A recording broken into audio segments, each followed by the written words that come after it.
La terre telle que nous la connaissons en ce moment, tout ce que nous avons vu, tout ce que nous vivons au quotidien est sur le point de changer.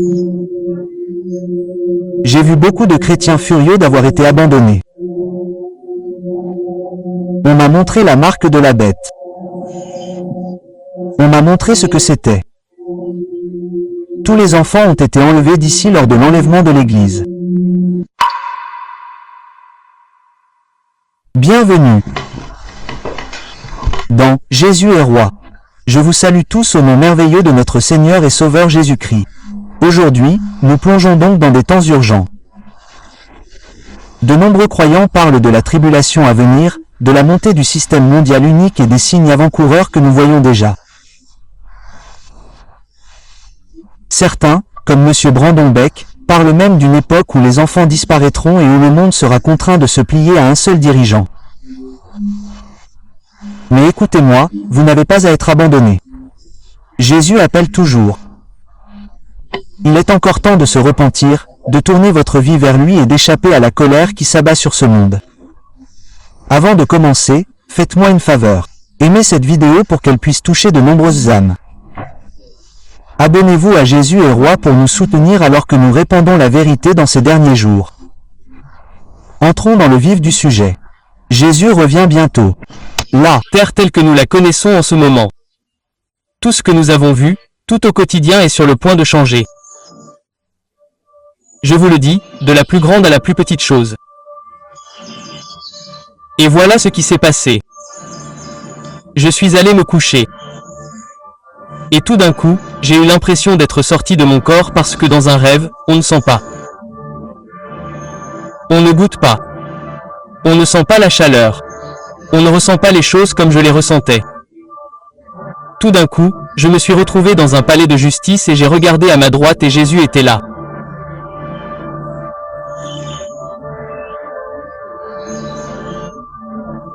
Il est saint mais il me regarde et il est là, juste à côté de moi et je regarde autour de moi et il y a des gens et il y a des émeutes, des gens qui brûlent des voitures, des gens qui détruisent des trucs et qui jettent des trucs.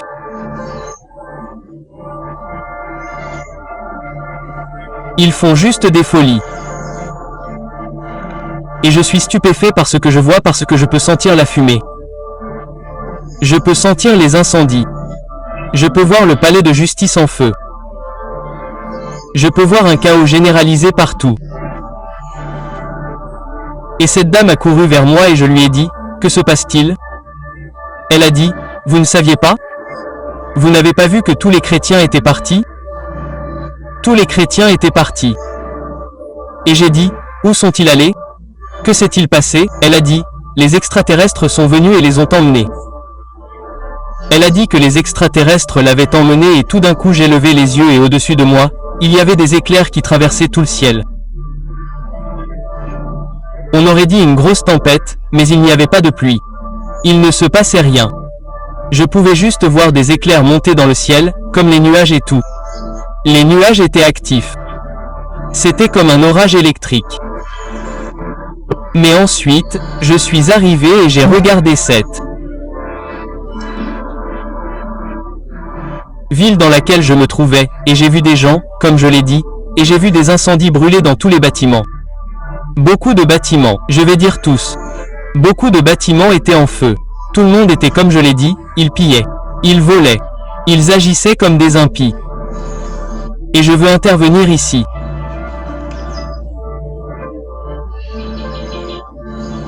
Pour la première fois, vous savez, je l'ai déjà dit à d'autres personnes et je le répète, chaque croyant, chaque personne se réveille avec un sentiment de paix qu'il ne réalise pas avoir.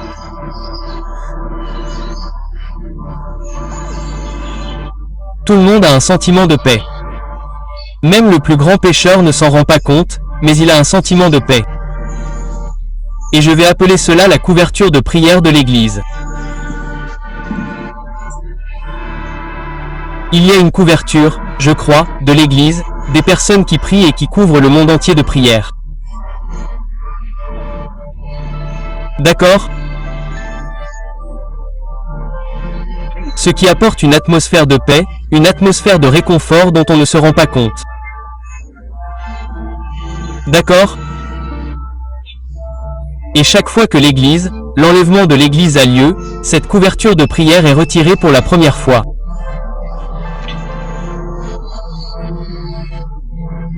Et il y a une anarchie totale parce que les gens comblent ce vide de paix et ils paniquent. Et donc, c'est ce que j'ai pu ressentir. Je l'ai ressenti si fort dans l'atmosphère de la Terre.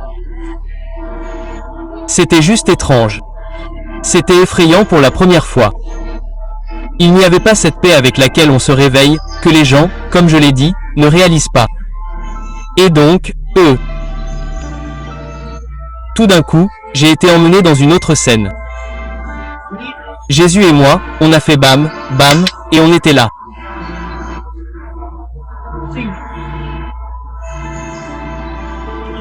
Et tout d'un coup, j'ai pu voir cet homme, vêtu d'un costume gris avec une belle cravate et une chemise blanche, mais son costume était très cher, et il sortait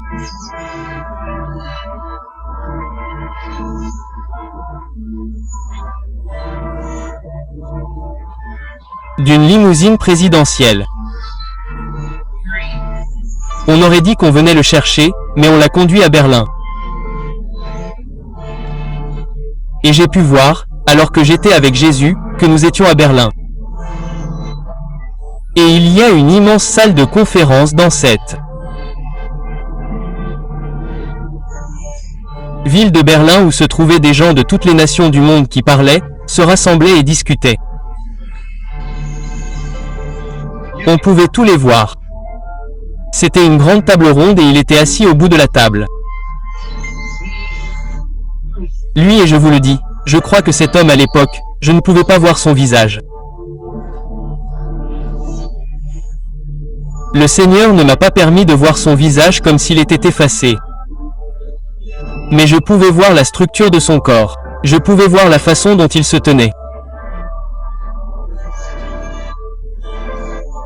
Il se montrait très confiant, et, je pouvais voir tous les dirigeants autour de la table l'écouter parce qu'il avait un plan, et c'était la première fois, et je veux dire ceci, c'est la première fois après, je ne sais pas si c'est parce que j'ignore combien de temps s'est écoulé depuis l'enlèvement de l'église pour qu'il entre en scène, à chaque fois qu'il arrive et commence à diriger tout le monde, probablement dans les 2 heures.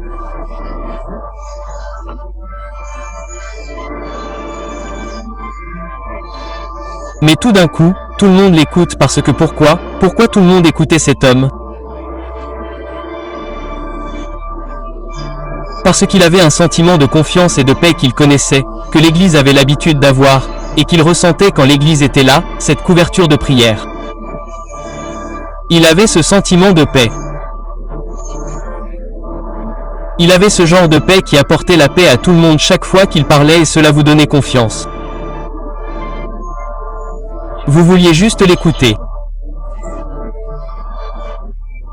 Leurs yeux étaient fixés sur lui et ils étaient tous à l'écoute et il a élaboré un plan pour apporter $1 mondial par jeton. Il avait toutes les idées et c'était tout, et il racontait son plan à tout le monde. Eh bien, ils lui ont cédé le pouvoir mondial en une seule réunion. D'accord ? Et il était là et il a convaincu tout le monde, ce qui était fou. Mais je dis que tous les dirigeants mondiaux ont cédé leur pouvoir à cet homme. Et donc tout d'un coup, j'ai été emmené au palais de justice. Et ils étaient. Je me souviens qu'il y avait un mandat. Vous pourriez. Parce que je me souviens des télévisions autour. Je pouvais voir les télévisions et les gens. Je pouvais entendre ce qui se passait dans la ville, la façon dont les gens agissaient, et c'était un mandat de sa part.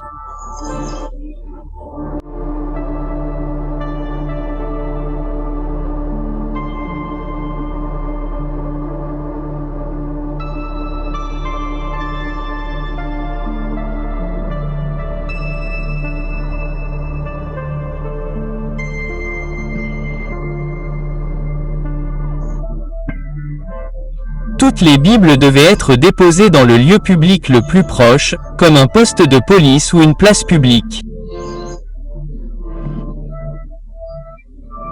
Le palais de justice, et tout le monde apportait ses Bibles parce que ce n'était pas autorisé. Ils voulaient que toutes les Bibles soient déposées dans un lieu public.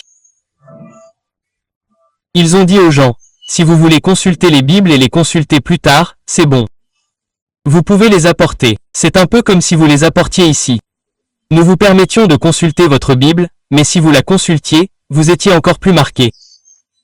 Ils ont écrit votre nom et ils savaient qu'il y avait une rébellion en vous. D'accord? En gros, les gens regardaient leur Bible, mais comme je l'ai dit, elles étaient marquées, mais ils ont ensuite pris ces Bibles et les ont brûlées. J'ai vu d'énormes monticules de Bibles brûlées partout et les gens du monde entier brûlaient des Bibles. Et donc, comme je l'ai dit, c'était illégal à ce moment-là d'en avoir une.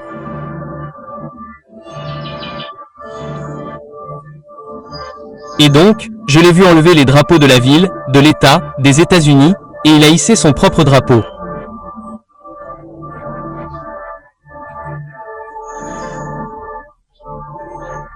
Et il les a mis sur tous les palais de justice, sur tous les grands bâtiments publics, où l'on pouvait voir un drapeau américain, ou où que vous soyez, le drapeau de votre pays, le drapeau français, le drapeau allemand, ou le drapeau du Royaume-Uni, tout ça. Ils ont enlevé ses drapeaux et ils ont mis son drapeau. Et je vais vous montrer tout de suite à quoi ressemble ce drapeau. Je me souviens de chaque détail de ce drapeau, en 2014, lorsque le Seigneur m'a montré à quoi ressemblait ce drapeau.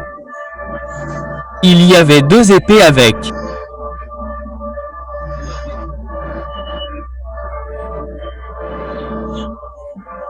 Des branches de palmier au sommet, elles étaient dorées. Il y avait comme un globe au milieu, il y avait du noir, du blanc et du vert, et elles représentaient l'EI, Al-Qaïda et le Hamas.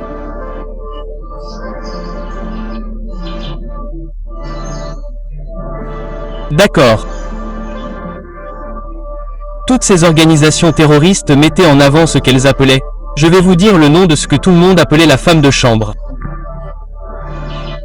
J'espère que je ne vais pas le massacrer, mais c'est comme ça qu'ils l'appelaient. Et tout le monde appelait cet homme la femme de chambre. Et il le hait maintenant à chaque fois que vous le voyez, d'accord, écoutez, je ne veux pas trop sauter ici, mais ils ont hissé le drapeau comme je le dis, et c'était un honneur pour lui, le Mahdi, de l'amener au pouvoir.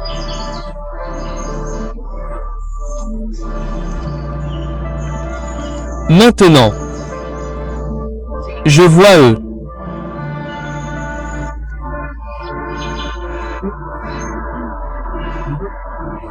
Des places publiques avec de grands écrans de cinéma, des écrans de cinéma géants qui sont aussi grands qu'un immense bâtiment, mais le vendredi tout le monde s'habille en blanc.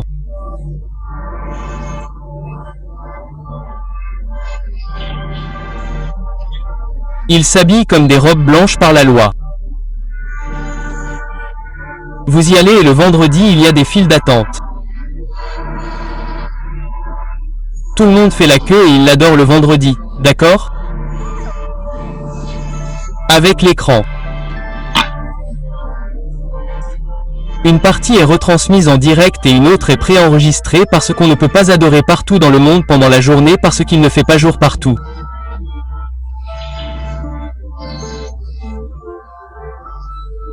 Mais elles ont été prises et même là où je vais vous montrer, je sais que je vous l'ai dit dans une vidéo précédente, si vous regardez certaines de mes vidéos avant, là où ils adorent, c'est dans un grand temple maçonnique.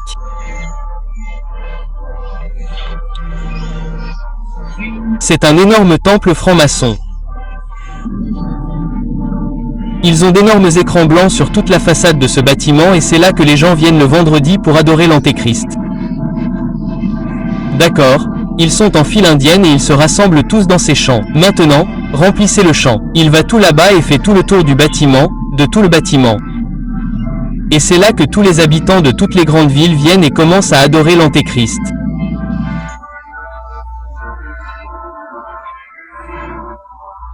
Ici, ils adorent. Je les ai vus adorer à Rome, près de l'endroit où les catholiques adorent, ou le pape, tout ce carré où ils adorent avec le pape, ou l'église catholique et le Vatican.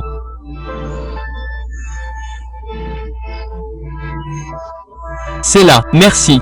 Le Vatican et tout ça. Ils ont des écrans géants là-bas. Ils ont des écrans géants en Europe et à Paris. Ils sont partout. Même au palais de Buckingham, ils en avaient un énorme. Je vous le dis, ils sont partout.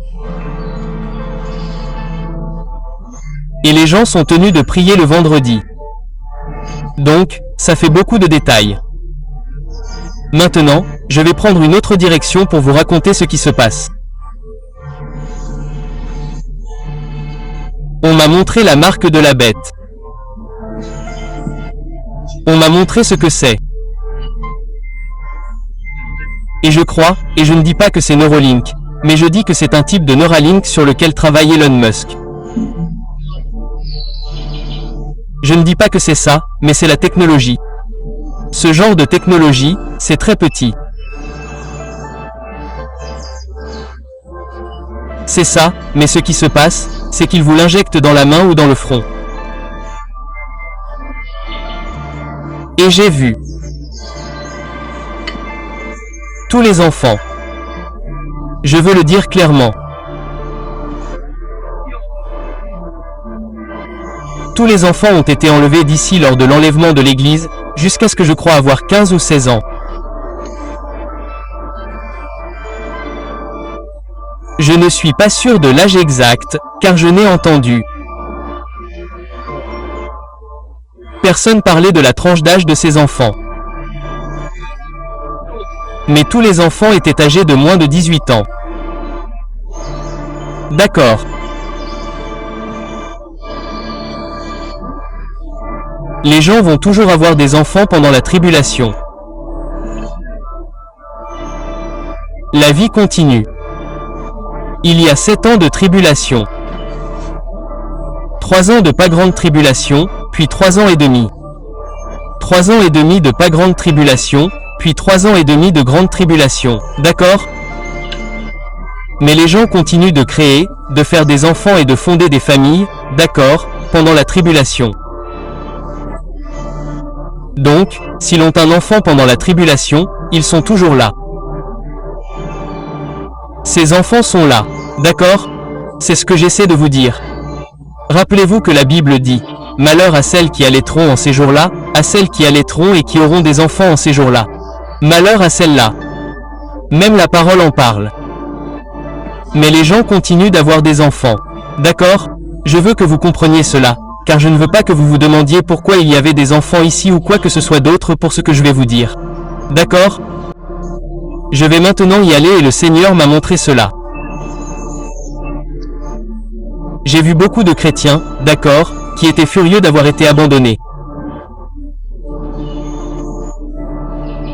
J'ai entendu le Seigneur dire cela. Ils étaient contrariés parce qu'ils prêchaient un évangile tiède. Ils prêchaient un message de grâce mièvre et édulcoré, selon lequel ils pouvaient vivre comme ils le voulaient. Beaucoup de gens vivaient dans le péché et allaient quand même aller au ciel. Que tout allait bien pour eux. Qu'ils pouvaient juste, vous savez, vous pouviez, eh bien, vous savez, je pouvais vivre comme le monde et j'allais quand même réussir à l'enlèvement de l'Église. Et que s'est-il passé? Il y avait des pasteurs qui prêchaient un évangile tiède et compromettant qui sont restés et qui étaient toujours là pendant la tribulation. Et les membres de cette congrégation étaient tellement furieux à cause de la manière dont l'évangile leur avait été prêché qu'ils étaient prêts à tuer ces prédicateurs.